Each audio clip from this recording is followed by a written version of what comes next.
عن ثوبان رضی اللہ عنہ قال قال رسول اللہ صلی اللہ علیہ وسلم افضل دینار ينفقه الرجل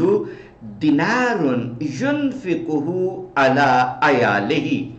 ودینار ينفقه الرجل على دابته في سبيل الله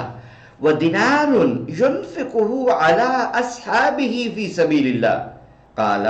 ابو قلابة وبدأ بالعيال ثم قال ابو قلابة وأي رجل أعظم أجرا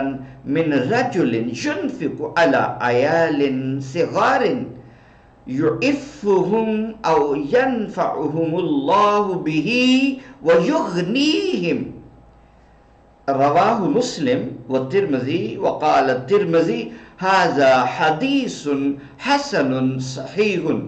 حضرت ثوبان رضی اللہ عنہ روایت کرتے ہیں کہ حضور جاند عالم صلی اللہ علیہ وآلہ وسلم نے ارشاد فرمایا، بہترین دینار وہ ہے جو کوئی شخص اپنے اہل و عیال پر خرچ کرتا ہے، بہترین دینار وہ ہے جو کوئی شخص اللہ تعالیٰ کی راہ میں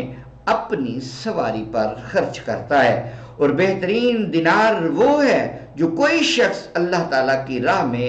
اپنے ساتھیوں پر خرچ کرتا ہے۔ ابو قلابہ نے کہا آپ نے گھر والوں پر خرچ سے شروع کیا تھا، پھر ابو قلابہ نے کہا اس شخص سے زیادہ اور کس کا اجر ہوگا جو اپنے چھوٹے چھوٹے بچوں پر خرچ کرتا ہے، اللہ تعالیٰ اس شخص کے سبب ان بچوں کو نفع دیتا ہے اور غنی کر دیتا ہے۔